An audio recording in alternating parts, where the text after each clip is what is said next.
Bismillahirrahmanirrahim. This, of course, is the general equation for all quadratic equations, where a, b, and c are some real numbers. This one over here, x squared plus 5x plus 6 equals to 0, that's an example of a quadratic equation. In this case, a is 1, b is 5, and c is 6. Now, I had solved this equation before by factoring, like this.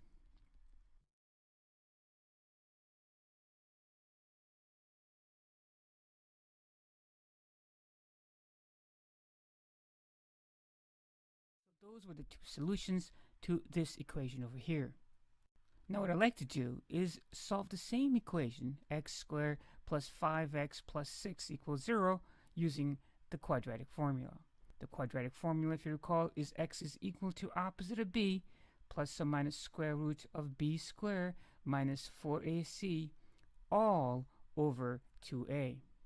Where b here is this b over here, and a here is that a over here, and c here is the constant term.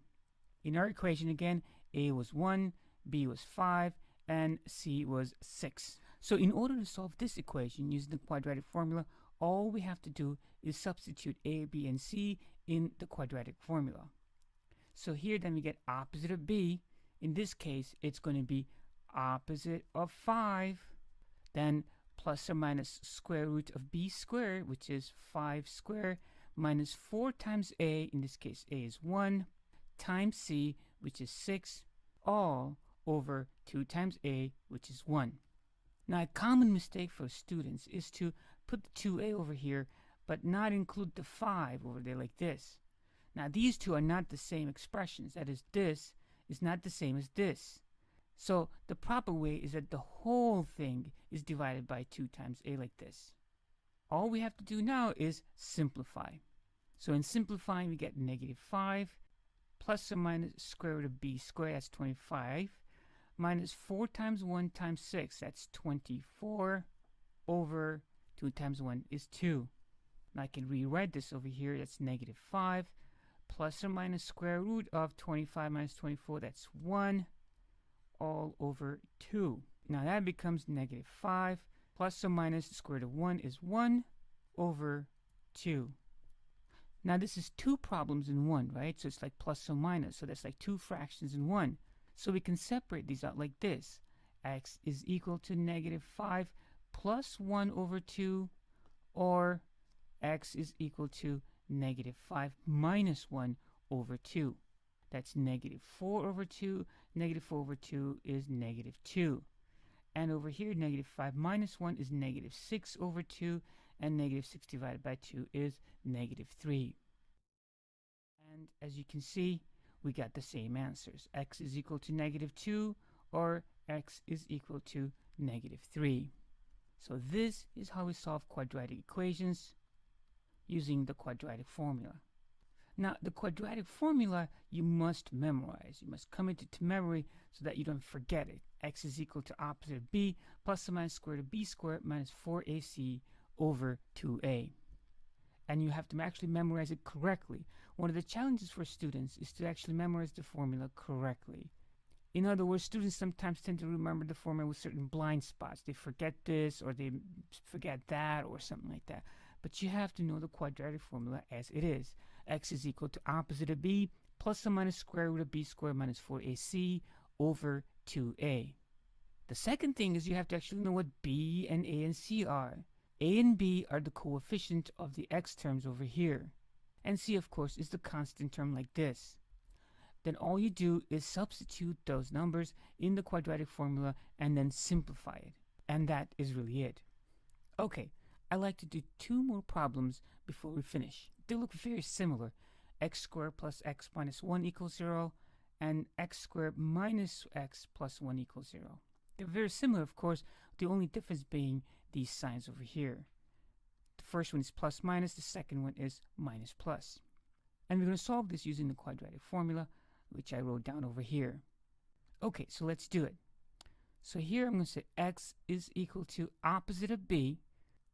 See, this negative does not belong to the b. It's opposite of b. Whatever b is, you have to take the opposite of it. So opposite of b, in this case b is 1, plus or minus square root of b squared, which is 1 squared, minus 4 times a, which is 1, times c, which is negative 1, all over 2 times a, which is 1. Alright, so let's simplify this. So you have negative 1 plus or minus square root of b squared, which is 1, minus 4 times a times c, negative 4 times 1 times negative 1. This is positive 4, like this. Negative times negative is positive. You have to be very careful with those signs. And over 2. Alright, so they have negative 1 plus or minus square root of 5 over 2. Now you can't really simplify this any further, so you can leave your answer like this. You don't have to separate this out. You can if you wanted to. It'd be negative 1 plus square root of 5 over 2, and be negative 1 minus square root of 5 over 2, like this. But since you can't really simplify this any, it's okay, and it's actually better to just leave the answer as it is over here. It's more simple. It's like 2 answers in 1.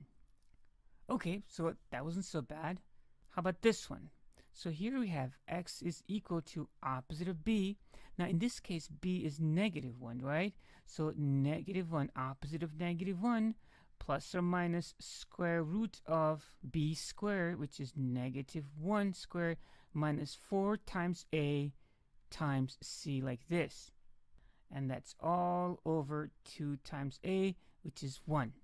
Okay, so negative times negative is positive 1, and that's plus or minus square root of 1 squared is 1, minus 4 times a times c, minus 4 over 2, like this. And that will simplify to 1 plus or minus square root of negative 3 over 2. Now we have a problem here, see? The problem is that you can't take a square root of a negative number like this. See, it's like this. If you try to take a square root of negative 3, it says undefined. You can't take the square root of a negative number. So what does this mean? Well, this means that there are no solutions. Add to this, there are no real solutions. In other words, this question does not have any answers, at least not in real numbers. So whenever this square root over here is negative, then that equation will have no solution. So this equation has no solutions. Until next time, as-salatu was-salamu ala rasulillah walhamdulillahi rabbil alameen. Assalamu alaikum.